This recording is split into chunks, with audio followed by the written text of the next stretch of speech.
മധുരമൊഴിയിലേക്ക് എല്ലാവർക്കും സ്നേഹസ്വാഗതം. എൻജിസാർമ മിനിസ്ട്രിയുടെ കുടുംബങ്ങൾക്ക് വേണ്ടിയുള്ള ഈ മധുരമൊഴി, പ്രത്യേകിച്ച് ഇന്നത്തെ ഈ ഈസ്റ്റർ ദിനത്തിൽ എല്ലാവർക്കും ഒത്തിരി സ്നേഹത്തോടെ പ്രാർത്ഥനാപൂർവ്വം ഉദ്ധിതനായ ക്രിസ്തുവിൻ്റെ എല്ലാ നന്മകളും അനുഗ്രഹങ്ങളും സ്നേഹപൂർവ്വം നേർന്നുകൊള്ളുന്നു. ബഹുമാനപ്പെട്ട സാബു ചേട്ടനും ലിസ് ചേച്ചിയും. സാബു ചേട്ടൻ ഒന്ന് പരിചയപ്പെടുത്താമോ കുടുംബത്തെ? എൻ്റെ പേര് സാബു വർഗീസ് മംഗളാവിൽ. ഞങ്ങൾ കോട്ടയത്ത് നിന്ന് വരുന്നു. എൻ്റെ ഭാര്യ ലിസി സാബു. ഇത് ഇരിക്കുന്ന രണ്ടാമത്തെ കുട്ടി സാന്ദ്ര സാബു. സാന്ദ്ര. സാബു ചേട്ടൻ എന്ത് ചെയ്യുമായിരുന്നു?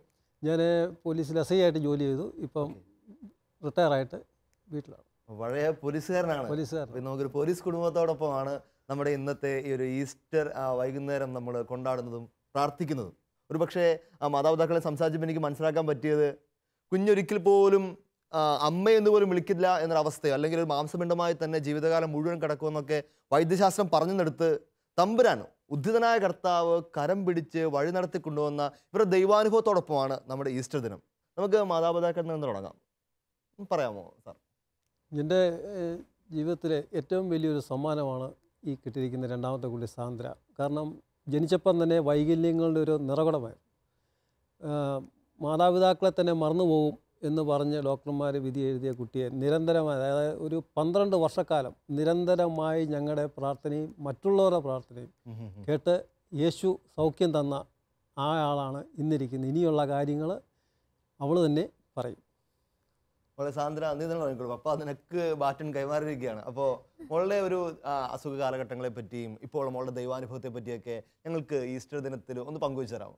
എൻ്റെ ജീവിതത്തിൽ എനിക്ക് വ്യക്തമായി ഓർമ്മയുള്ളത് 2ാം ക്ലാസ് തൊട്ടുള്ള ഒരു കാലഘട്ടമാണ്. കുഞ്ഞിലത്തെ കാര്യമൊക്കെ എൻ്റെ അമ്മയും അപ്പയും എനിക്ക് പറഞ്ഞു തന്നുള്ള അറിവേ ഉള്ളൂ. എൻ്റെ ജീവിതത്തിൽ അതിന് മുമ്പുണ്ടായിരുന്ന കാര്യങ്ങളൊക്കെ നമുക്ക് അമ്മയിൽ തന്നെ തുടങ്ങാം. അങ്ങനെയാണെങ്കിൽ അതിനുശേഷം അവൾക്ക് 2ാം ക്ലാസ് തൊട്ടുള്ള കാര്യങ്ങൾ സാന്ദ്ര നമുക്ക് പറഞ്ഞു തരും. അഞ്ച് പറഞ്ഞോളൂ. എനിക്ക് ഇവള് പ്രസവ സമയത്ത് തൊട്ടുള്ള കാര്യങ്ങൾ, എനിക്ക് മൂത്തൊരു കുട്ടിയുണ്ട്. 3 പെൺകുട്ടികളാണ് എനിക്കുള്ളത്, ഞങ്ങൾക്കുള്ളത്. പക്ഷേ മൂത്തയാൾ ഡെലിവറി ഒന്നും ഒരു കുഴപ്പമില്ലായിരുന്നു, എല്ലാം നല്ലതായിട്ട് പോയി. അതുകൊണ്ട് രണ്ടാമത്തെ ആളുടെയും അങ്ങനെ തന്നെ വരും എന്നാണ് വിചാരിച്ചുകൊണ്ടിരുന്നത്. അപ്പം ഇവളെ ഡെലിവറിക്ക് പോയപ്പം ഇവൾക്ക് ഓക്സിജൻ കിട്ടിയില്ല. ആ സമയത്ത് ഓക്സിജൻ കിട്ടാത്ത വന്നപ്പോഴത്തേക്കിന് ഇവളെ അങ്ങ് സ്ട്രക്കായിപ്പോയി. മൊത്തത്തിൽ കൈയും കാലും പിഴിഞ്ഞും ശരീരം ശോഷിച്ചും ലിപ്സൊക്കെ പുറത്തോട്ട് ചാടിയും ഒക്കെ ഇരിക്കുന്ന ഒരു കുഞ്ഞിനെയാണ് കയ്യിലോട്ട് കിട്ടുന്നത്. ആ കുഞ്ഞിനെ കൈ കിട്ടി സക്ക് ചെയ്യാൻ പറ്റാത്ത കൊച്ചായിരുന്നതുകൊണ്ട് 18 ദിവസം ഞങ്ങൾ ഹോസ്പിറ്റലിൽ താമസിച്ചു. ശരിയായി വരുന്നില്ല. അപ്പം ശക്തമായി പ്രാർത്ഥിച്ചാൽ, വീട്ടിൽ ചെന്നിരുന്ന് പ്രാർത്ഥിച്ചാൽ ഇത് ശരിയാകും എന്ന് എനിക്ക് ഉറച്ച വിശ്വാസമുണ്ട്. ഒറ്റ നിരാശയില്ലായിരുന്നു. മൂത്ത കുട്ടി നല്ലതായിട്ട് കിട്ടി. ഇവളെ കണ്ടിട്ടും എനിക്ക് ഒറ്റ സങ്കടവും ഒരു വിഷമവും അങ്ങനെയൊന്നും തോന്നിയില്ല. ഒരു ചിന്ത ഉണ്ടായില്ല. ദൈവത്തിന്റെ കയ്യിലാണ് ഇതെല്ലാം. അത് ദൈവം ശരിയാക്കും എന്നുള്ള ഒരു ഒറ്റ വിശ്വാസമാണ്. ആ വിശ്വാസമാണ് ഞങ്ങളെ മുമ്പോട്ട് നയിച്ചത്. ഞങ്ങൾക്കതൊരു വൈകല്യമായിട്ട് ഞങ്ങൾക്ക് അന്നും തോന്നിയില്ല. ഇവിടെ തല വലുതായിരുന്നു, ശരീരം ചെറുതായിരുന്നു, പിന്നെ ഇരിക്കുകയില്ല, കിടക്കുകയില്ല, അങ്ങനെ ഒത്തിരി വൈകല്യങ്ങളുണ്ട്. ഡോക്ടർ പറഞ്ഞത് നിങ്ങളെ തന്നെ മറന്നുപോകും, ഈ കുട്ടി മന്ദബുദ്ധിയായി പോകും എന്ന് പറഞ്ഞു. അപ്പം അങ്ങനെയുള്ള കുട്ടികളെ നോക്കുന്ന ഒരു സ്കൂളിൽ പഠിപ്പിക്കാൻ പറഞ്ഞു. സ്പെഷ്യൽ സ്കൂളിൽ ചേർക്കാൻ പറഞ്ഞു. അപ്പം മൂത്തയാള് ഇംഗ്ലീഷ് മീഡിയം സ്കൂളിൽ പഠിക്കുന്നു, ഫോൺ കർമ്മൽ. അപ്പം ഇളയാളെ നമ്മൾ അങ്ങനെ ഒരു സ്കൂളിലാക്കാൻ ഞങ്ങൾക്ക് മനസ്സ് വന്നില്ല. പപ്പ പറഞ്ഞു എന്ത് വന്നാലും നമുക്ക് ഇവളെ കൊണ്ട് ഇരുത്താം. അങ്ങനെ പപ്പ എടുത്തുകൊണ്ട് പോകുന്നു, കൊണ്ട് ഇരുത്തുന്നു. 4 വയസ്സിന് ശേഷമാണ് ആക്കിയത്. കൊണ്ട് ഇരുത്തുന്നു, എടുത്ത് തിരിച്ചു കൊണ്ടിരുന്നു. അങ്ങനെ 2ാം ക്ലാസ്സിൽ വരെ അങ്ങനെ പോയി. അപ്പൊ ഇവളുടെ വിരലുകൾ വളഞ്ഞു തന്നെ ഇരിക്കുന്നത്. ഈ വിരല്, അപ്പൊ ഈ വിരല് ചേർത്ത് പിടിച്ച് ഇവക്ക് എഴുതാൻ ബുദ്ധിമുട്ടായിരുന്നു. അതുകൊണ്ട് ഇവക്ക് പഠിത്തം, ഇവള് ഓക്സിജൻ കുറവായതുകൊണ്ട് ഇവളുടെ കുറെ കോശങ്ങൾ നഷ്ടപ്പെട്ടു പോയി. അപ്പൊ ഇവക്ക് ഓർമ്മ സ്റ്റോർ ചെയ്ത് വെക്കാൻ പറ്റുന്നില്ല, ഒട്ടും തന്നെ ഇല്ല. ഒരു ക്വസ്റ്റ്യൻ പേപ്പറിലോട്ട്, ആ ക്വസ്റ്റ്യൻ പേപ്പറിൽ കിടക്കുന്ന സാധനം എങ്കിലും ആൻസർ പേപ്പറിലോട്ട് എടുത്തു വെക്കാൻ പറ്റത്തില്ല. അതെങ്കിലും എടുത്ത് അതുപോലെ പറ്റത്തില്ല. പേപ്പർ നോക്കിക്കഴിഞ്ഞാൽ നമുക്ക് ഒന്നും അറിയത്തില്ല. അങ്ങനെ ആ 2ാം ക്ലാസ്സിലെ ഇവളെ തോപ്പിച്ചു. ആ തോൽവിയാണ് വിജയത്തിന്റെ ഒരു മുന്നോടിയായിട്ട് വന്നത്. പരാജയങ്ങളാണ് നിങ്ങൾക്ക് എപ്പോഴും ഒരു ഊർജ്ജം തന്ന കർത്താവല്ലേ? എപ്പോഴും ഞങ്ങൾ ഇവളോട്, നീ തോൽക്കാൻ മാത്രം പഠിച്ചാൽ മതി, ജയിക്കാൻ വേണ്ടി പഠിക്കണ്ട. പ്രിയപ്പെട്ട പറയുമ്പോൾ കേൾക്കുമ്പോൾ തന്നെ ചങ്കിടിപ്പുണ്ട്. നമ്മുടെ എല്ലാവരും പിള്ളേരെ ജയിപ്പിക്കാനും പിള്ളേരെ എങ്ങനെയൊക്കെ കൂടുതൽ വിജയം കൊടുക്കാൻ നോക്കുമ്പോൾ ഒരു അപ്പനും അമ്മയും ചങ്കറപ്പോടെ ഇവിടെ നിന്ന് വിളിച്ചു പറയുകയാണ്, ഞങ്ങളുടെ മക്കൾ തോക്കാനെങ്കിലും പഠിച്ചാൽ മതി നിർത്തിയായിട്ട്. ഇപ്പോൾ SLC പോയപ്പോഴും പറഞ്ഞു നീ തോറ്റിട്ട് നമുക്ക് 10 കൊല്ലം കൊണ്ട് എഴുതിയെടുക്കാം, അന്നേരം മതി. പോലീസുകാരനെ ഹൃദയപൂർവ്വം സല്യൂട്ട് അടിക്കുന്നു. +2 പോയി, അന്നേരം പ്രാർത്ഥിക്കും, പറയും നീ തോറ്റിട്ട് വാ, നമുക്ക് തോൽക്കാൻ മനസ്സുണ്ടെങ്കിൽ നീ പരീക്ഷ എഴുതിക്കോളാൻ പറയും. അതുപോലെ ഇപ്പം ഡിഗ്രിക്ക് BSc nutrition and dietician course പഠിക്കുന്നു. 5 സെമസ്റ്റർ എഴുതി, അതിൽ 4 സെമസ്റ്ററും ജയിച്ചു. 5ാമത്തെ സെമസ്റ്ററിൻ്റെ റിസൾട്ട് പറഞ്ഞു ഒരു സെമസ്റ്റർ കൂടെ ഉണ്ട്. ഇന്ന് വരെ ഞാൻ ഇവിടെ റിസൾട്ട് എന്താണെന്നോ ഒന്നും ഞാൻ ചോദിക്കില്ല. അവളൊന്ന് പറയും ഇന്നാണ് ഞാൻ ജയിച്ചു, കൊള്ളാം എന്ന് പറയും. മോശമാണെന്നും പറയത്തില്ല, നല്ലതാണെന്നും. കാരണം എല്ലാം വിട്ടുകൊടുത്തിരിക്കുകയാണ്. നമ്മൾ ദൈവം വിചാരിക്കുന്നതിനപ്പുറം നമ്മൾ എന്ത് വിചാരിച്ചാലും നടക്കത്തില്ല. അപ്പം നമ്മൾ അതിനോട് ചേർന്ന് പോകുക എന്നുള്ളതാണ് എൻ്റെ പോളിസി. പിള്ളേരെ വഴക്ക് പറയാറില്ല. 3 പിള്ളേരുണ്ട്, ആരെയും ഇതുവരെ വഴക്ക് പറയേണ്ട ഒരു സ്വഭാവം അവർക്ക് വന്നില്ല. പറഞ്ഞില്ല ഞാൻ വീട്ടിലെ പിള്ളേരെ തല്ലുന്നൊരു പരിപാടിയില്ല. ആകപ്പാടെ ഉള്ളത് ഞങ്ങൾ കുറച്ച് പാട്ട് കേൾക്കും, അതാണ് നമ്മൾ റിലാക്സ്. ഇച്ചിരി വിഷമം തോന്നുന്നു, ഇച്ചിരി പാട്ട് കേൾക്കും, അത് കേട്ട് കഴിയുമ്പോൾ കുറച്ച് റിലാക്സ് വരും. പിന്നെ പ്രകൃതിയായിട്ടുള്ള പരിപാടികളാണ്. ആറ്റിറമ്പിലാണ് വീട്, ജനിച്ചതാണ് തീർത്ത്. പ്രകൃതി അനുഗ്രഹിച്ച് തന്നിരിക്കുന്ന ഒരു സ്ഥലം, നമുക്ക് എല്ലാ ടെൻഷനും മാറും. അപ്പോൾ നമുക്ക് സാന്ദ്ര കുഞ്ഞിലേക്ക് തിരിച്ചു വരാം. മോൾക്ക് ഓർമ്മയുള്ള ഭാഗം മുതൽ മോളുടെ ജീവിതാനുഭവങ്ങളൊന്ന് പറഞ്ഞു തരാമോ? എനിക്ക് ഓർമ്മയുള്ളത് ഞാൻ LKG-യിലൊക്കെ പപ്പ എടുത്തുകൊണ്ട് വെക്കുന്നതും അതൊക്കെ എനിക്ക് ചെറിയ ഓർമ്മയുണ്ട്. പപ്പ എന്നെ ജോലി കഴിഞ്ഞ് വന്ന് കൊണ്ടുപോകും. അങ്ങനെ ഞാൻ പഠിച്ച് ഒന്നും എഴുതാനും വായിക്കാനും അറിയാൻ വയ്യാതെ ഞാൻ 2ാം ക്ലാസ് വരെയൊക്കെ എത്തി. 2ാം ക്ലാസ്സിൽ വെച്ച് ഞാൻ തോറ്റുപോയി. അതെനിക്ക് ഭയങ്കര വിഷമം ഉണ്ടാക്കിയെങ്കിലും അങ്ങനെ ഒരു വിഷമം, ആ തോൽവി ഉണ്ടായതുകൊണ്ട് എനിക്ക് വീണ്ടും മുന്നേറാൻ പറ്റി. അങ്ങനെ 2 ക്ലാസ്സിൽ കഴിഞ്ഞു, അത് പാസ്സായി. അപ്പോൾ എനിക്ക് വേണ്ടി എൻ്റെ കർത്താവ് ആ സമയങ്ങളിലൊക്കെ ഈ 2ാം ക്ലാസ് മുതൽ 5ാം ക്ലാസ് വരെ എന്നൊക്കെ പറഞ്ഞാൽ എനിക്ക് എന്നിലുള്ള കുറവുകളായിരുന്നു ഞാൻ എന്നിൽ ഫോക്കസ് എന്നിൽ നിന്നുകൊണ്ടിരുന്നത്. എൻ്റെ സഹതാപം എന്തെങ്കിലും എനിക്ക് പുറത്ത് എൻ്റെ നട്ടല് വളഞ്ഞതായതുകൊണ്ട് പുറത്തിങ്ങനെ കൂന് പോലെ വരും. അപ്പം അത് മറ്റുള്ളവർ കാണുമ്പം അയ്യോ വയ്യാത്ത കൊച്ച് എന്ന് പറയുമ്പോൾ എനിക്ക് എന്നിലുള്ള അപകർഷതാബോധവും എൻ്റെ സൗണ്ടിനുള്ള എന്നെ ഒരാൾ കണ്ടാൽ ചോദിക്കും മോളുടെ പെഡലി എന്നാ ഇങ്ങനെ, മോളുടെ സൗണ്ട് എന്നാ ഇങ്ങനെ, അങ്ങനെ ചോദിക്കുമ്പോൾ എനിക്ക് പോസിറ്റീവ് അല്ല, നെഗറ്റീവ്സ്, താല്പര്യമില്ലായ്മ, സ്വന്തമായിട്ട് എന്നെ തന്നെ എനിക്ക് സ്നേഹിക്കാൻ പറ്റാത്ത ആ ഒരു ദൈവത്തോടല്ല ശരിക്കും അങ്ങനെ നെഗറ്റീവ്സ് നിറയുന്ന ഒരു സമയമായിരുന്നു ആ സമയം. പക്ഷേ ഇതൊക്കെ നടന്ന സമയത്തും ഞാനിങ്ങനെ വന്ന് മമ്മിയോട് ചോദിക്കുമായിരുന്നു. ഞാൻ മമ്മിയോട് ചോദിച്ചിട്ടുണ്ട്, മമ്മി ഞാനുണ്ടായാൽ മമ്മിക്ക് വിഷമമുണ്ടോ എന്ന് ഞാൻ മമ്മിയോട് ചോദിച്ചിട്ടുണ്ട്. അപ്പം മമ്മി എന്നോട് പറഞ്ഞത് ഇങ്ങനെയാണ്, എടി ദൈവം ആകാശത്തിൽ നിന്ന് നോക്കി നിന്നെ കൈ വെച്ചുകൊണ്ട് നോക്കി, ഈ കൊച്ചിനെ ആരുടെ കൈ കൊടുത്താൽ ദൈവം നോക്കുന്ന പോലെ നോക്കും, അങ്ങനെ ഞങ്ങൾക്ക് തന്നതാ, പിന്നെ ഞങ്ങൾ എന്തിനാണ് സങ്കടപ്പെടുന്നതെന്നാണ് എൻ്റെ അമ്മ എനിക്ക് പറഞ്ഞു തന്നത്. അതുപോലെ തന്നെ എനിക്ക് ബെൽറ്റ് ഇട്ട് നട്ടല് പറഞ്ഞാൽ നേരെയാകാൻ വേണ്ടി ഇവിടം തൊട്ട് ഇവിടം വരെ ബെൽറ്റ് ഇട്ട് ഇങ്ങനെ റോബോട്ട് ഇരിക്കുന്ന പോലെ ഇരിക്കുമായിരുന്നു. അങ്ങനെ ഇരിക്കുമ്പോൾ ഭയങ്കര പാടാ, കളിക്കാനും ഓടാനും ചാടാനും ഒന്നും നോക്കിയിരിക്കണം. എന്റെ ദേഹത്ത് അവരുടെ ദേഹം കൊണ്ട് അവർക്ക് വേദന എടുക്കും. അതുപോലെ കട്ടിയുള്ള സാധനമാണ്. അപ്പം ഞാൻ കൂടുതൽ കൂട്ടുകാരുണ്ടായിരുന്നു, സഹായിക്കുമായിരുന്നു. പക്ഷെ കളിക്കാനോ അങ്ങനെ ഒരു പോസിറ്റീവ് കിട്ടാനായിട്ട് എനിക്ക് സന്തോഷം കിട്ടാവുന്ന സാഹചര്യങ്ങളൊന്നും ഇല്ലായിരുന്നു. മാറി മാറി ഇരുന്നപ്പോൾ ഞാൻ മമ്മിയോട് പറഞ്ഞപ്പോൾ മമ്മി പറഞ്ഞു ആരില്ലേലും കർത്താവുണ്ടല്ലോ കൂടെ, ഈശോ കൂടെ ഉണ്ടല്ലോ, ആർക്ക് നിന്നെ ഇഷ്ടമില്ലേലും നിന്നെ സ്നേഹിക്കുന്ന ഈശോ ഉണ്ടല്ലോ എന്ന് പറഞ്ഞു തന്നു. അപ്പം മമ്മി പറഞ്ഞു നിനക്ക് എന്ത് വിഷമം ഉണ്ടെങ്കിലും നീ അത് ഈശോയോട് പറയാൻ പറഞ്ഞു. അങ്ങനെ ഞാൻ എൻ്റെ ഈശോയോട് ആദ്യം പറഞ്ഞു, എൻ്റെ ഈശോയെ നീ എന്തിനാ എനിക്ക് വൈകല്യങ്ങൾ തന്നേന്ന് ഞാൻ എൻ്റെ ഈശോയോട് ആദ്യം ചോദിച്ചത്. ആദ്യം കൂട്ടാവോ ഈശോയോട് പ്രാർത്ഥിക്കുവോ അല്ല ചോദിച്ചത്, ഈശോയെ എനിക്ക് എന്തിനാ തന്നേന്ന് ചോദിച്ചു. എൻ്റെ വീട്ടിൽ ആർക്കുമില്ല, ചേച്ചിക്കില്ല, അനിയത്തിക്കില്ല, പപ്പയുടെ വീട്ടിലെ ബന്ധുക്കൾക്കില്ല, മമ്മിയുടെ വീട്ടിലെ ബന്ധുക്കൾക്കില്ല, എനിക്ക് മാത്രം എന്തുകൊണ്ട്. അപ്പം മമ്മി എനിക്ക് ഇങ്ങനെ പറഞ്ഞു തന്നു ഒരു പ്രാവശ്യം, മോളെ ഈശോ എന്തെങ്കിലും കുറവുകൾ തരുന്നുണ്ടെങ്കിൽ അത് അത്രമാത്രം ഈശോ സ്നേഹിക്കുന്നവർക്കേ കുറവുകൾ തരത്തുള്ളൂ മമ്മി എനിക്ക് അങ്ങനെ ഈശോ എന്നോട് എന്ത് പറയാൻ ആഗ്രഹിക്കുന്നോ അത് എനിക്ക് മമ്മിയിലും പപ്പയിലൂടെ കിട്ടിക്കൊണ്ടിരുന്നു ആ കാലയളവിൽ. അങ്ങനെ ഞാൻ ഇങ്ങനെ ഓരോ കാര്യം പറയുമ്പോഴും മമ്മി എനിക്കിങ്ങനെ പറഞ്ഞു തരും. അങ്ങനെ ഞാൻ ഈശോയോട് കൂട്ടുകൂടാൻ തുടങ്ങി. ഈശോയുടെ ദേഷ്യവും അല്ല പരാതിയും മാറിയിട്ട് വിഷമങ്ങൾ പറയാൻ തുടങ്ങി. എനിക്ക് ഈശോയെ എനിക്ക് കൂട്ടില്ല, എനിക്ക് പഠിക്കാൻ പറ്റുന്നില്ല, ക്ലാസ്സിൽ ഡിറ്റേഷൻ ഇട്ട മുട്ടയാ, അപ്പൊ എനിക്ക് മുട്ട കിട്ടി മടുത്തു, എനിക്ക് എന്നേലും ഒന്ന് ജയിക്കണം, ഒരു ക്ലാസ്സിൽ ഫസ്റ്റ് ഇല്ലെങ്കിൽ ഒന്ന് അത് കാണുമ്പോ മമ്മിക്കും പപ്പയ്ക്കും ഉണ്ടാകുന്ന ഒരു സന്തോഷം. അങ്ങനെയൊക്കെ എന്റെ മനസ്സിലും വിഷമങ്ങൾ ഉണ്ടായിരുന്നു. അങ്ങനെ ആ ഒരു സമയത്ത് ഇങ്ങനെ മമ്മി പറഞ്ഞു തന്നപ്പോ കുറെ കോംപ്ലക്സുകളിൽ നിന്നൊക്കെ എനിക്ക് മാറാൻ പറ്റിയെങ്കിലും എന്നില് അപകർഷതാബോധം നിലനിന്നിരുന്നു. അത് കഴിഞ്ഞ് ഞാൻ 5ാം ക്ലാസ് ഒക്കെ ആയപ്പോഴാണ് എനിക്ക് ഓപ്പറേഷന്റെ എന്റെ നട്ടല് വളഞ്ഞത് എസ് പോലെയായിരുന്നു. അത് ഓപ്പറേഷൻ ചെയ്യാനായിട്ട് പറ്റുമെന്ന് ഞങ്ങൾക്ക് മനസ്സിലായി, ഡോക്ടറിലൂടെ മനസ്സിലായി. അങ്ങനെ ഇത് ഓപ്പറേഷൻ ചെയ്യാനായിട്ട് പോയി. അപ്പം ഈ സമയത്ത് ഞാൻ എൻ്റെ ഈശോയോട് കൂട്ടാവുമായിരുന്നു. എൻ്റെ ഈശോ എനിക്ക് എന്തെങ്കിലും കുറവ് തന്നിട്ടുണ്ടെങ്കിൽ അത് എൻ്റെ ഈശോയോട് കൂട്ടാവാൻ വേണ്ടിയായിരുന്നു.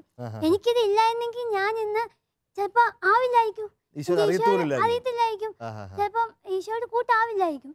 അപ്പൊ ഞാൻ ഇന്ന് വിശ്വസിക്കുന്നത് എനിക്ക് ഇത്രയും കുറച്ച് കുറവുകൾ തന്നിട്ടുണ്ടെങ്കിൽ കുറച്ച് കുറവുകൾ എന്നെക്കാളും കുറവുകൾ ഒത്തിരി കുഞ്ഞുങ്ങളുണ്ട്, എനിക്ക് നടക്കാൻ പോലും പറ്റാത്ത കുഞ്ഞുങ്ങളുണ്ട്. അപ്പൊ ഇത്രയും കുറച്ച് കുറവ് തന്നിട്ടുള്ള എനിക്ക് എൻ്റെ ഈശോയോടുള്ള സ്നേഹം, ഈശോ എന്നെ സ്നേഹിക്കുന്നുണ്ട് എന്ന് എനിക്ക് മനസ്സിലാവാൻ വേണ്ടിയായിരിക്കും. 5ാം ക്ലാസ് പഠിക്കുന്ന ഒരു സമയത്താണ് ഇവരുടെ സ്കൂളിൽ SSAയുടെ ഒരു ക്യാമ്പ് വന്നു. അപ്പം ആ ക്യാമ്പ് വന്നപ്പോഴത്തേക്ക് ഇതിനു മുമ്പും ക്യാമ്പുകൾ വരും. അപ്പം ഞാൻ ഇവളെ എല്ലാ ക്യാമ്പിനും കൊണ്ടുപോകും. ക്യാമ്പിന് കൊണ്ടുപോകുന്നതിൻ്റെ ഉദ്ദേശം ഇവൾ ഈ മറ്റുള്ള കുട്ടികളെ ഒന്ന് കണ്ടോട്ടെന്ന് ഓർത്താ. ഇതിലും മോശമായ എഴുന്നേറ്റ് നടക്കാൻ പറ്റാത്തവരുണ്ട്, ഭയങ്കര വിരൂപമായ അവസ്ഥയിലിരിക്കുന്ന കുട്ടികളുണ്ട്. അവരെ ഇവളൊന്ന് കണ്ടോട്ടെ, അപ്പൊ ഇവള് കാണുമ്പോ ഇവക്കത് എനിക്ക് ഇത്രയും കണ്ണും കാണാമല്ലോ, അങ്ങനെയൊക്കെ ഒരു ഇത് പറഞ്ഞു കൊടുക്കുകയും ചെയ്യാം. അപ്പൊ അങ്ങനെ കൊണ്ടുപോയി അന്നേരമാണ് ഇതുപോലെ ഒരു ക്യാമ്പ്. അത് പപ്പ നേരത്തെ പറഞ്ഞാൽ ഒരു വലിയ മഴയത്ത് അന്ന് ഞങ്ങൾക്ക് പോകാൻ പറ്റത്തില്ല, എന്നാലും പോവുക. ഞങ്ങളെ അവിടെ എത്തിച്ചു, അതാണ് അതിന്റെ സത്യം. കൊടുമഴ, ജൂലൈ മാസത്തിലെ ഭയങ്കരമായ കൊടുമഴ, തോരാ മഴ. ഞങ്ങള് ഒരു 3/4 മണിക്കൂറോളം നിന്നിട്ടും പല കടകളുടെ സൈഡിൽ കയറി, സ്കൂട്ടറിലാ പോകാൻ പറ്റാതെ കയറി നിന്ന് അവസാനം അവിടെ എത്തി. അപ്പോഴാണ് ഈ നല്ല ക്യൂ ഉണ്ട്. ആദ്യം ജസ്റ്റ് കാണിക്കാൻ ഇപ്പോൾ ഒരു ഡോക്ടർ അതിനകത്ത് എന്നോട് പറഞ്ഞു ഇതിനൊരു സർജറി ഉണ്ടെന്ന്. അയ്യോ, ഇതൊരു ക്രൂരതയാണല്ലോ ഈ കുട്ടിയോട് കാണിക്കുന്നത്, ഈ ബെൽറ്റ് ഇട്ട് മുറുക്കി വെച്ചിരിക്കുന്നത് ചെയ്യാതിരുന്നത്. അപ്പൊ ഇതിനൊരു സർജറി ഉണ്ട്, നിങ്ങൾ ഇത് അറിഞ്ഞില്ലേന്ന് ചോദിച്ചു. അപ്പൊ സർജറി ഉണ്ട്. അപ്പൊ ഒത്തിരി ആള് നിൽക്കുന്നതുകൊണ്ട് ഞാൻ ഓർത്ത് ഇപ്പൊ ചോദിച്ചാൽ ഫുൾ ആകത്തില്ല, എന്നാൽ ക്ഷമയോടെ കാത്തിരിക്കാന്ന് ഓർത്തുകൊണ്ട് ഫുൾ തീരുന്നോളം വരെ ഞാൻ ആ 4 മണി വരെ കൊച്ചുവേട്ട സ്കൂളിൽ നിന്നു. എല്ലാം കഴിഞ്ഞ് ഞാൻ ഡോക്ടറോട് എന്ന് ചോദിച്ചു വിശദമായിട്ട്. അപ്പോൾ എൻ്റെ ഹസ്ബൻഡ് ഒന്ന് വൈകിട്ട് വിളിച്ചോട്ടെ, നമ്പർ തരാമോ എന്ന് ചോദിച്ചു. അപ്പം നമ്പർ കിട്ടി, വിളിച്ചു, വിശദമായിട്ട് വിവരങ്ങൾ തന്നു. ഇതിന് സർജറി ഉണ്ട്, ഇത് നമുക്ക് 10% നിർത്തിയിട്ട് ബാക്കി നമുക്ക് സ്ട്രെയിറ്റ് ആക്കി എടുക്കാൻ പറ്റും. അത്രയ്ക്ക് 93% ആ സമയം കൊണ്ട് ഇവളുടെ വളഞ്ഞു, എസ് പോലെ വളഞ്ഞു. ഒരു ഇങ്ങനെ ഒരു സൈഡിലേക്ക് ഇവള് ചെരിഞ്ഞു. അപ്പോൾ ഇവിടെ ലങ്സ് ചുരുങ്ങി, ഈ നട്ടൽ വളഞ്ഞപ്പോൾ ലങ്സ് ചുരുങ്ങി. പിന്നെ അതിൻ്റെതായ ബുദ്ധിമുട്ടുകൾ ഒത്തിരി ഉണ്ടായി, ഷേപ്പ് മാറ്റമായി, ഒത്തിരി നിലത്തിരിക്കാൻ പറ്റത്തില്ല, പുറകോട്ട് മറിഞ്ഞു പോകും ഇല്ലാത്തതുകൊണ്ട്. പക്ഷെ ഞങ്ങളെ രണ്ടുപേരെയും കണ്ടാൽ ഞങ്ങൾക്ക് ഇങ്ങനെ ഞങ്ങൾക്കൊരു ദുഃഖഭാവം ഞങ്ങൾ കാണിച്ചിട്ടില്ല, ഞങ്ങൾക്ക് എന്തോ അങ്ങനെ കാണിക്കാൻ വന്നിട്ടില്ല, തന്നിരുന്നു. അപ്പം അങ്ങനെ ആ SSAയുടെ ക്യാമ്പിൽ പോയാണ് ഈ സർജറിയെ പറ്റി ഞങ്ങൾ അറിഞ്ഞതും സർജറിയിലേക്ക് തിരിഞ്ഞതും. സർജറിയുടെ ഭാഗം മോള് പറഞ്ഞോളൂ, മോളുടെ ഒരു അനുഭവം പറഞ്ഞോളൂ. 5ാം ക്ലാസ്സിൽ പഠിച്ചുകൊണ്ടിരുന്നപ്പോഴാണ് സർജറിക്ക് പോകാനായിട്ട് ഒരുങ്ങിയത്. അപ്പോൾ ഞാൻ പറഞ്ഞല്ലോ, ഞാൻ ഈശോയോട് വഴക്കുകൂടി സങ്കടം പറഞ്ഞ് ഇങ്ങനെ ചെറുതായിട്ട് ഈശോയോട് പ്രാർത്ഥിച്ച് കൂട്ടായി വരുക. അപ്പോഴത്തേക്ക് ഈശോയോട് കൂട്ടായപ്പോൾ തൊട്ട് എനിക്ക് 5ാം ക്ലാസ്സിലൊക്കെ ആയപ്പോഴത്തേക്ക് കൂട്ടുകാരൊന്നും ഇല്ലാഞ്ഞ് എനിക്ക് കൂട്ടുകാരെ കിട്ടാൻ തുടങ്ങി. ഞാൻ ആരോടും അങ്ങോട്ട് പോയി മിണ്ടത്തില്ല, കാരണം ഇപ്പം മിണ്ടും, നേരത്തെ മിണ്ടില്ലായിരുന്നു. കാരണം എന്നിലുള്ള അപകർഷതാബോധം കൊണ്ട്, എൻ്റെ സൗണ്ട് കൊണ്ടും ഞാൻ അങ്ങോട്ടായിട്ട് എന്നോട് മിണ്ടിയാൽ അവർക്ക് എന്നോട് താല്പര്യമുണ്ട്, അതുകൊണ്ട് മിണ്ടുന്നു, അപ്പം ഞാനും മിണ്ടും. അങ്ങനെയായിരുന്നു. അങ്ങനെ എനിക്ക് 5-ലൊക്കെ എത്തിയപ്പോഴത്തേക്ക് എനിക്ക് 2 കൂട്ടുകാരെ കിട്ടി. അവര് എനിക്ക് ഈശോ എന്താണോ പറഞ്ഞു തരാൻ ആഗ്രഹിച്ചിരുന്നത് അത് അവര് എനിക്ക് പറഞ്ഞു തന്നു. ഈശോ അവരിലൂടെ എന്നിലേക്ക് പ്രവർത്തിച്ചു. കൂട്ടുകാരുടെ ഉത്തരവാദിത്വം. കൊച്ചു കുഞ്ഞുങ്ങളുടെ കർത്താവ് പറയണം എങ്ങനെ ഒരു കൂട്ടുകാരാവണം, ഈശോക്ക് പറഞ്ഞു കൊടുക്കാനുള്ള കാര്യങ്ങൾ. നമ്മൾ ഈ പിയർ ഗ്രൂപ്പ് പ്രശ്നം എന്നൊക്കെ പറഞ്ഞാൽ ഭയങ്കരമായിട്ട് പേടിക്കുന്ന സാധനമാണല്ലോ. ഇവിടെ പിയർ ഗ്രൂപ്പ് പ്രശ്നം കൊണ്ട് കൊച്ചിന് സമാധാനം, സന്തോഷമൊക്കെ ഈശോയുടെ സന്തോഷം കൊച്ചിന് കൊടുക്കുന്നു. എൻ്റെ ഒരു കൂട്ടുകാരി അനീറ്റ, അവളാണെങ്കിൽ ഞാൻ ഓപ്പറേഷന് പോയപ്പം എനിക്ക് ഭക്ഷണം കഴിക്കാൻ 10 മണിക്കൂർ നീണ്ട ഓപ്പറേഷൻ ആണെന്ന് പറഞ്ഞപ്പോൾ അവള് ഭക്ഷണം കഴിച്ചില്ല അന്ന്. അവള് പട്ടിണി കിടന്നു എനിക്ക് വേണ്ടി പ്രാർത്ഥിച്ചു. അവള് വിശന്നിരിക്കുവല്ലേ, 5ാം ക്ലാസ്സിൽ പഠിക്കുന്ന കുഞ്ഞ്. 5ാം ക്ലാസ്സിൽ പഠിക്കുന്ന കുഞ്ഞ്. നന്നായിരിക്കുന്നു.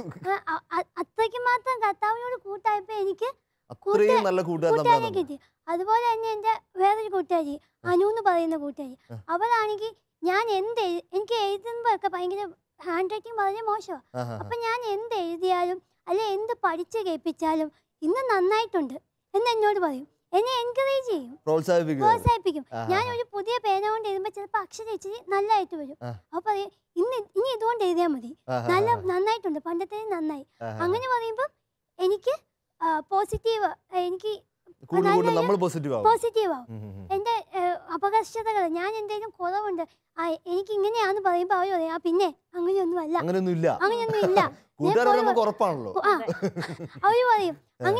അങ്ങനെ സപ്പോർട്ട് ചെയ്യുന്ന കൂട്ടുകാർ അവരെ എനിക്ക് എന്റെ കർത്താവ് എന്റെ 10ാം ക്ലാസ് ജീവിതം വരെ ഒരു 5 വർഷത്തേക്ക്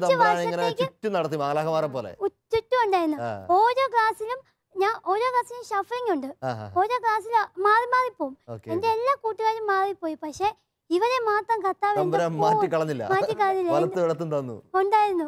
10ാം ക്ലാസ് ജയിക്കുന്നത് വരെ അവരെനിക്ക് ഈശോയെ ആണെങ്കിലും എന്റെ എന്ത് കുറവുണ്ടെങ്കിലും അത് നികത്തുന്ന രീതിയിൽ അവരെനിക്ക് പ്രോത്സാഹനം.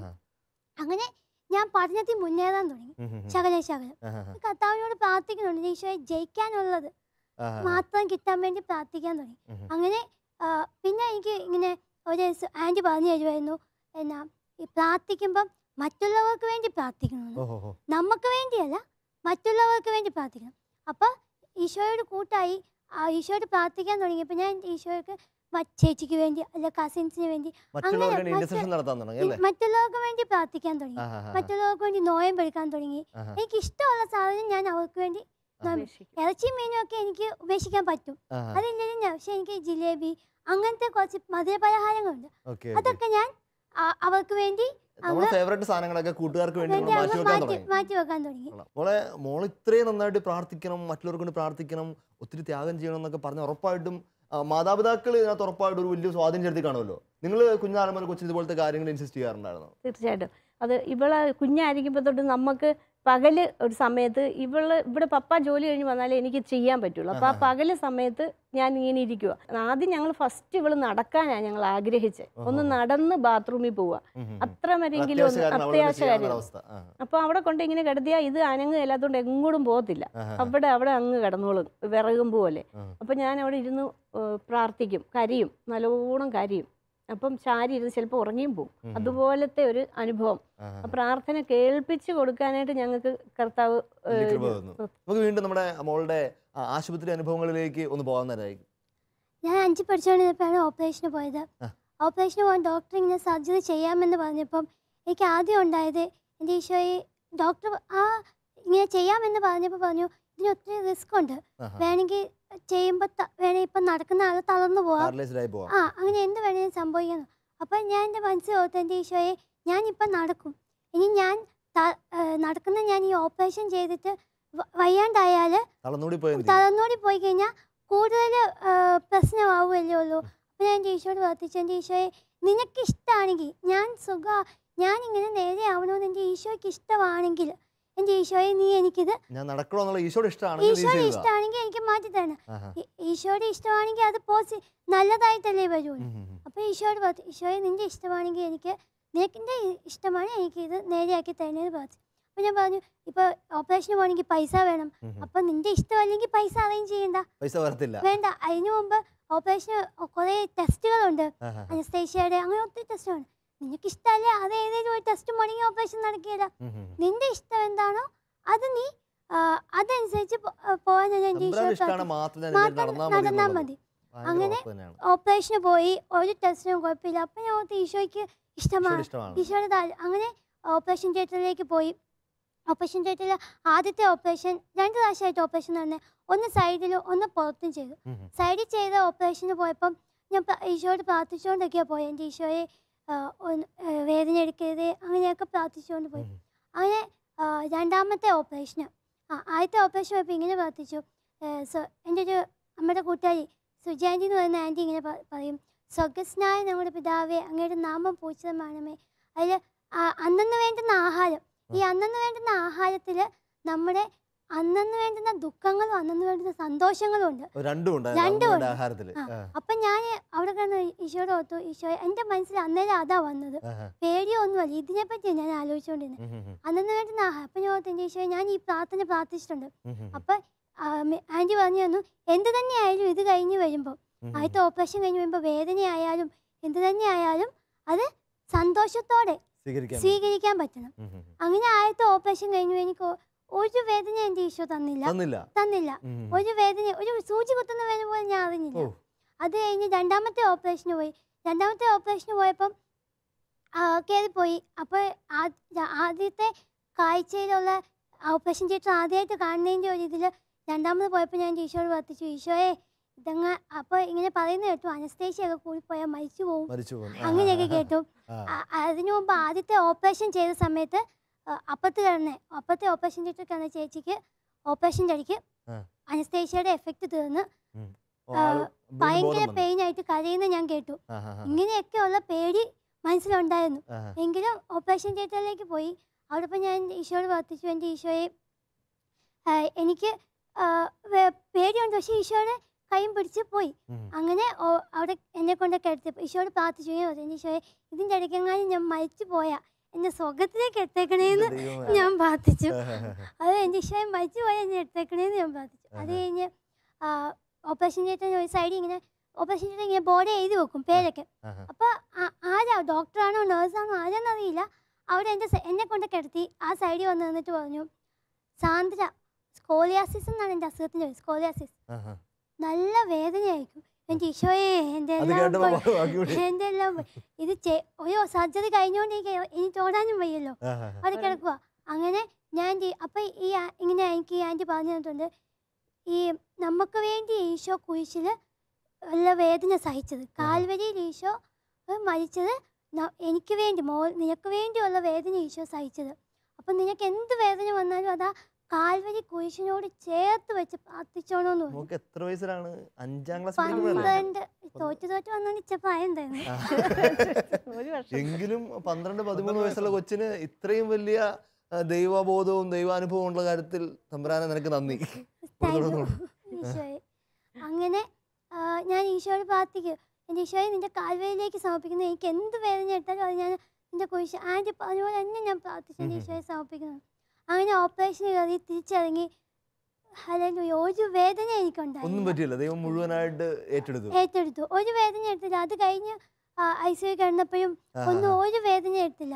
10ാം ക്ലാസ് എത്തിയപ്പോഴത്തേക്ക് എനിക്ക് മാത്സ് എന്ന് പറയുന്ന വിഷയം ഭയങ്കര പാടായിരുന്നു. അപ്പം ഞാൻ പറഞ്ഞു, മമ്മി ഞാൻ 10ാം ക്ലാസ്സിൽ 100% വിജയമുള്ളത് സ്കൂളായിരുന്നു പഠിക്കുന്നത്, മമ്മി ഞാൻ 10ാം ക്ലാസ് എഴുതുന്നില്ലെന്ന് ഞാൻ പറഞ്ഞു മമ്മിയോട്.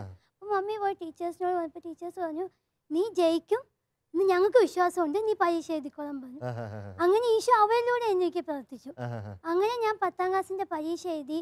എനിക്ക് 77% മാർക്ക് എൻ്റെ കർത്താവ് 77% മാർക്ക് വന്നു. 77% മാർക്ക്. ഞാൻ ഈശോയോട് പ്രാർത്ഥിച്ചുകൊണ്ട് പോയത്, ഈശോയെ എനിക്ക് എന്ത് മാർക്ക് കിട്ടിയാലും അതെന്റെ ഈശോ തന്നതാണെന്ന് ഞാൻ എല്ലാവരോടും പറയും. എന്റെ ഈശോയുടെ മഹത്വമാണ്, തമ്പുരാന്റെ മഹത്വം. എനിക്ക് അതിനുള്ള കഴിവില്ല, അത് 100% ഉറപ്പുള്ള കാര്യമാണ്. എൻ്റെ ഈശോ തന്നത് മാത്രമാണ്. അങ്ങനെ ഞാൻ ഏഞ്ചൽ സ്വാമിയിലെ മാഗസീനിൽ ഒരു ഇത് വായിച്ചു, ഒരു ആർട്ടിക്കിൾ വായിച്ചപ്പം ഇങ്ങനെ ഒരു വചനം പഠിച്ചു. ആ ഒരു വചനം മാത്രമേ എനിക്ക് ഓർമ്മയുള്ളൂ. ഏശയ്യാ 41:13. നിന്റെ ദൈവവും കർത്താവുമായ ഞാൻ നിന്റെ വലത്ത് കരം പിടിച്ചിരിക്കുന്നു, ഞാനാണ് പറയുന്നത്, ഭയപ്പെടേണ്ട, ഞാൻ നിന്നെ രക്ഷിക്കും. അപ്പോൾ എനിക്ക് ബോധ്യം കിട്ടി, എൻ്റെ വലത്ത് കരം പിടിച്ചേക്കുന്നത് ദൈവമാണ്. അപ്പൊ ഓരോ പരീക്ഷ എഴുതുന്നത് കർത്താവാണ്. ഈശോയുടെ പ്രാർത്ഥിച്ചോയെ നിന്റെ ജ്ഞാനത്തിന്റെ സിംഹാസനത്തിൽ നിന്ന് എനിക്ക് ജ്ഞാനത്തെ അയച്ചു തരണേന്ന് പറഞ്ഞ് പ്രാർത്ഥിക്കുമായിരുന്നു. കാരണം ഈ ലോകം മുഴുവനുള്ള ജ്ഞാനം എൻ്റെ ഈശോയ്ക്കുണ്ട്, എനിക്ക് ഇച്ചിരിയല്ലേ ഉള്ളൂ. അപ്പൊ അത് എൻ്റെ ഈശോയ്ക്ക് പറഞ്ഞു തരാൻ പറ്റുമല്ലോ, അത് മതി ജയിക്കാനുള്ളത് ഈശോ. അങ്ങനെ 10ാം ക്ലാസ് കഴിഞ്ഞു. അങ്ങനെയൊക്കെ പ്രാർത്ഥിച്ചുകൊണ്ട് പോകും. പിന്നെ എപ്പോഴും കൊന്തയൊല്ലു, എൻ്റെ കൂട്ടുകാരെല്ലാം കൊന്തയൊല്ലും. അങ്ങനെ എനിക്കും അങ്ങനെ കുറെ ശീലങ്ങളായി. കൊന്ത ചൊല്ലും, വഴി കൂടെയൊക്കെ കൊന്ത ചൊല്ലി നടന്നു. അങ്ങനെ ഒരിക്കൽ വഴി കൂടെയൊക്കെ ഞാൻ ഈശോയോട് ഇങ്ങനെ കൂട്ടുകൂടിയപ്പോൾ തൊട്ട് ഞാൻ ഒറ്റയ്ക്കാകുമ്പോൾ ഞാൻ ഈശോയോട് ഇങ്ങനെ സംസാരിക്കാൻ പറ്റും, ചുമ്മാ ഇങ്ങനെ ഓരോ കാര്യം പറയുന്നതായിരിക്കും. അപ്പത്തേക്ക് നാട്ടുകാർ അമ്മയോട് ഒന്ന് വന്നിട്ട് പറഞ്ഞു, കൊച്ചിന് വട്ടായം തോന്നുന്നു, കൊച്ചൊറ്റയ്ക്ക് വട്ടായം പറയുന്നുണ്ടെന്ന്. ശരിയാ. ആണല്ലേ, പറഞ്ഞിട്ടുണ്ട്. ഓട്ടോയിലിരുന്ന് ഒക്കെ കൊന്ത ചൊല്ലും, ബസ്സായിരുന്നു കൊന്ത ചൊല്ലും. കൊച്ചിന് അസുഖം മാറിയപ്പോ അടുത്ത വട്ടായത് വട്ടായത്. അപ്പൊ പിന്നെ ഞാൻ മനസ്സിലായി പ്രാർത്ഥനയൊക്കെ നമുക്ക് അങ്ങനെയൊക്കെ. അത് കഴിഞ്ഞ് ഞാൻ 10ാം ക്ലാസ് കഴിഞ്ഞപ്പോൾ പപ്പയോട് ചോദിച്ചു, 10ാം ക്ലാസ്സിലെ പരീക്ഷയ്ക്ക് പോയപ്പോ പപ്പ പറഞ്ഞേ, നിനക്ക് തോക്കാൻ ധൈര്യം ഉണ്ടെങ്കിൽ നീ പോയി തോക്കാൻ ധൈര്യം എഴുതിക്കോ. അങ്ങനെ ഈശോ എനിക്ക് ഓരോ സാഹചര്യവും ഇങ്ങനെ ഒരുക്കി തന്നു. അങ്ങനെ ഓപ്പറേഷൻ കഴിഞ്ഞപ്പം ഞങ്ങൾക്ക് സഞ്ചരിക്കാൻ ഒരു കാർ, എനിക്ക് വയ്യാതെ വന്നപ്പോൾ എൻ്റെ ഈശോ ഞങ്ങൾക്കൊരു കാർ തന്നു. വളരെ ഇതില് ഞങ്ങൾക്കൊരു നല്ല ചെറിയ കാർ, ഞങ്ങൾക്ക് 5 പേർക്ക്. അങ്ങനെ ഓരോന്ന് ഈശോ തന്നുകൊണ്ടിരുന്നു. അങ്ങനെ പ്ലസ് ടു പഠിച്ചോട്ടെ അപ്പയോട് ചോദിച്ചു. അപ്പോൾ പപ്പ പറഞ്ഞു പഠിക്കാനുള്ള കഷ്ടപ്പാട് കൊണ്ടായിരിക്കും പപ്പ പറഞ്ഞേ വേണോന്ന് ചോദിച്ചു. അപ്പം ഞാൻ പറഞ്ഞു വേണോന്ന് പറഞ്ഞു. അപ്പോൾ പപ്പ പറഞ്ഞു എന്നാൽ നീ പൊക്കോളാൻ പറഞ്ഞു. അങ്ങനെ പ്ലസ് 2 പഠിക്കാൻ പോയി. പ്ലസ് 2 വെറും 36 മാർക്ക് കിട്ടിയാൽ മതി പ്ലസ് 1ഉം പ്ലസ് 2ഉം കൂടി ജയിക്കും. ഓരോ സബ്ജക്റ്റിന് 36 കിട്ടിയാൽ മതി ഓരോ സബ്ജക്റ്റിന്. അപ്പം ഞാൻ പ്രാർത്ഥിക്കാൻ തുടങ്ങി, എൻ്റെ ഈശോയെ എനിക്ക് വെറും 36 മാർക്ക് മതി. അപ്പൊ എന്റെ ഈശോ 36 മാർക്ക് മതി 2 വർഷത്തേക്കും ജയിക്കും. ഞാനും കൊണ്ട് പ്രാർത്ഥിച്ചിട്ടുള്ളത് കേട്ടോ. എനിക്ക് അന്ന് 35 മാർക്ക് ഞാൻ പ്രാർത്ഥിച്ചിട്ടുള്ള. അങ്ങനെ 36 മാർക്ക് മതി എന്ന് പറഞ്ഞ് പ്രാർത്ഥിച്ച് അങ്ങനെ ഞാൻ പഠിച്ച് ഇങ്ങനെ മറന്നു പോകും, എന്നാലും പഠിക്കും. അങ്ങനെ പഠിച്ചു. പരീക്ഷ വന്നപ്പോൾ ഞാൻ ഇതുപോലെ തന്നെ വചനവും പ്രാർത്ഥിച്ചു. എൻ്റെ ഈശോ എനിക്ക് എന്ത് കിട്ടിയാലും എൻ്റെ ഈശോ തന്നതാണെന്ന് ഞാൻ ഏറ്റു പറയും. അങ്ങനെ പറഞ്ഞ് ഞാൻ പോകും. അങ്ങനെ പരീക്ഷ എഴുതി. എനിക്ക് തക്ക സമയത്ത് പരിശുദ്ധ സഹായകനെ അയക്കുമെന്ന് പറയുന്ന പോലെ ഈശോ തക്ക സമയത്ത് എനിക്ക് സഹായകനെ അയച്ച് പരിശുദ്ധാത്മാവിനെ അയച്ച് എനിക്ക് അവിടെ സഹായം കിട്ടിയിരിക്കും. അങ്ങനെ ഞാൻ പരീക്ഷ എഴുതി. എനിക്ക് പ്ലസ് 1 94% മാർക്ക്. 94%. അതിൽ 2 വിഷയത്തിന് ഫുൾ മാർക്കൊക്കെ തന്നു. അതാ ഒരു കുടം നിറച്ച് തൂമ്പി തന്നു, നിറച്ച് അമർത്തി കുലുക്കി തന്നു. അങ്ങനെ നിറച്ച് തന്നു, ആവശ്യം കൂടുതലായി. അങ്ങനെ പ്ലസ് ടു അപ്പൊ പിന്നെ പ്ലസ് 2 പ്രാക്ടിക്കൽ എക്സാം ഉണ്ടായിരുന്നു. അപ്പോൾ ഞാൻ ഈ വചനം പറഞ്ഞുകൊണ്ട് പ്രാക്ടിക്കൽ എക്സാമിന് ഇങ്ങനെ ഈ ലോട്ട് ഇങ്ങനെ നിരത്തി വെച്ചേക്കുമായിരിക്കും. അങ്ങനെ ഞാൻ പോയി എടുക്കുന്ന എൻ്റെ ഈശോയെ 22 എണ്ണമൊക്കെ കാണും. അതിൽ എനിക്ക് ഒരെണ്ണേ അറിയത്തുള്ളൂ. അപ്പൊ ഈശോയോട് പറയും, ഈശോയെ എനിക്ക് ഈ ഒരെണ്ണേ അറിയത്തുള്ളൂ. ഞാൻ എന്നിട്ട് ഈ വചനം പറയും, എൻ്റെ ദൈവവും കർത്താവുമായി ഞാൻ നിന്റെ വലത്ത് കരം പിടിച്ചിരിക്കുന്നു, ഞാൻ പറയുന്നത് ഭയപ്പെടേണ്ട, ഞാൻ അതേ കിട്ടാവൂ, കൃത്യം അതേ കിട്ടുള്ളൂ. അങ്ങനെ പ്ലസ് ടു കഴിഞ്ഞ് എനിക്ക് 92% പ്ലസ് 2 കഴിഞ്ഞ് ഇറങ്ങിയപ്പോൾ എൻ്റെ കർത്താവ് നന്നായി അനുഗ്രഹിച്ചു. അങ്ങനെ ഇപ്പൊ ഞാൻ ഡയറ്റീഷ്യൻ പഠിച്ചുകൊണ്ടിരിക്കുക, ഡിഗ്രി കോഴ്സ് പഠിച്ചുകൊണ്ടിരിക്കുക, ക്ലിനിക്കൽ ന്യൂട്രീഷൻ ആൻഡ് ഡയറ്ററ്റിക്സ്. അപ്പോ പഠിക്കത്തില്ല, അമ്മയെ അപ്പനെ പോലും തിരിച്ചറിയത്തില്ല എന്ന് പറഞ്ഞ ഒരു മാംസമുണ്ടായിരുന്ന കുഞ്ഞിനെ തമ്പുരാൻ 92% വിജയം കൊടുത്ത് ഡിഗ്രി ഫൈനൽ ഇയർ അല്ലേ, ഡിഗ്രി ഫൈനൽ ഇയർ വരെ എത്തിച്ചു. അച്ഛാ, ഞാൻ പഠിച്ചുകൊണ്ടിരുന്നത് എൻ്റെ മമ്മിയും പപ്പയും വിഷമിക്കുന്നത് ഞാൻ കണ്ടിട്ടുണ്ട്, ഞാൻ പഠിക്കുന്നതൊക്കെ കണ്ടു. പക്ഷെ അവര് എനിക്കിങ്ങനെ തോൽവികൾ ഉണ്ടാകുമ്പോഴും എനിക്ക് പഠിക്കണമെന്നൊരു ആഗ്രഹം തോന്നിയത് എൻ്റെ മമ്മിക്കും ഞാൻ പഠിച്ച മാർക്ക് കിട്ടിയാൽ അവർക്കുണ്ടാകുന്ന ഒരു സന്തോഷം കാണണം, അവരുടെ സന്തോഷം കാണണം. അതിനുവേണ്ടി ഞാൻ കഷ്ടപ്പെട്ട് പഠിക്കുമായിരുന്നു. എനിക്ക് വേണ്ടി ഞാൻ പഠിച്ചിട്ടില്ലെങ്കിലും പരീക്ഷ ദിവസങ്ങളിൽ നമ്മുടെ കുഞ്ഞുങ്ങൾക്കുള്ള നല്ല ഉപദേശം കൂടെയാണ്. ദൈവം മാതാപിതാക്കളെ കണ്ണീരും വിലാപവും സങ്കടം കണ്ടിട്ടെങ്കിലും നമ്മുടെ കുഞ്ഞുങ്ങളൊക്കെ ഒന്ന് പഠിച്ചിരുന്നെങ്കിൽ ഒരു അല്പം കൂടി സീരിയസ് ആയിരുന്നെങ്കിൽ ഞാൻ ആഗ്രഹിക്കുന്നു. മമ്മിയും പപ്പയും സന്തോഷിക്കാൻ വേണ്ടി ഞാൻ രാത്രിയിൽ എന്തെങ്കിലും പഠിക്കണ്ടെന്ന് എന്നോട് പറയും. പക്ഷെ അച്ഛന് മാർക്ക് കിട്ടുമ്പോൾ അവർക്ക് സന്തോഷം ഉണ്ടാവുമല്ലോ എന്നോർത്ത് ഞാൻ കഷ്ടപ്പെട്ട് ഇന്ന് പഠിക്കുമായിരുന്നു. അത് കഴിഞ്ഞ് ഞാൻ ഈ സമയത്ത് തന്നെ ഈശോ എന്നെ സൈക്കിൾ ചവിട്ടാൻ പഠിപ്പിച്ചു. ഞാൻ തന്നെ മതിലെ ചാരി വെച്ചാണ് സൈക്കിൾ ചവിട്ടാൻ പഠിച്ചത്. തന്നെ സൈക്കിളെ കയറി ചവിട്ടി അങ്ങ് പഠിച്ചു, മറിഞ്ഞൊക്കെ ഇടിച്ച് അങ്ങനെയൊക്കെ പഠിച്ചു. അത് കഴിഞ്ഞ് സ്കൂട്ടർ ഓടിക്കാൻ പഠിച്ചു. സ്കൂട്ടർ ഓടിച്ച് കഞ്ഞിക്കുഴി ടൗണിലൊക്കെ പോകാൻ തുടങ്ങി എന്ന് പറഞ്ഞ് മാറ്റിയിട്ടിരുന്ന ആളെ തമ്പുരാന്റെ കൂടെ നിൽക്കാൻ പറ്റി കഴിഞ്ഞപ്പോഴത്തേക്ക് തമ്പുരാൻ ഉയർത്തുന്ന വഴി നോക്കിക്കേ. അങ്ങനെ ഓരോ ഇതിലും ഈശോ എനിക്ക് അനുഗ്രഹങ്ങൾ ഈശോയോട് കൂടി തന്നുകൊണ്ടിരിക്കുകയാണ്. ഈശോയുടെ കൂടെ നിന്ന് കഴിഞ്ഞപ്പോഴത്തേക്ക് അത് തന്നെയാണ് നമ്മുടെ ഈസ്റ്റർ ദിനത്തിലെ ഏറ്റവും വലിയ സന്ദേശവും. തമ്പുരാന്റെ കൂടെ നിൽക്കുന്നവർക്ക് അവൻ ഏത് വഴിയിലൂടെ പോകുന്നവനായാലും എത്ര കഷ്ടപ്പാടുള്ള ഞാൻ വഴി അടഞ്ഞവനാണ് തമ്പുരാൻ പറയുന്നു, ഞാൻ നിനക്ക് വഴി കാട്ടിത്തരാം.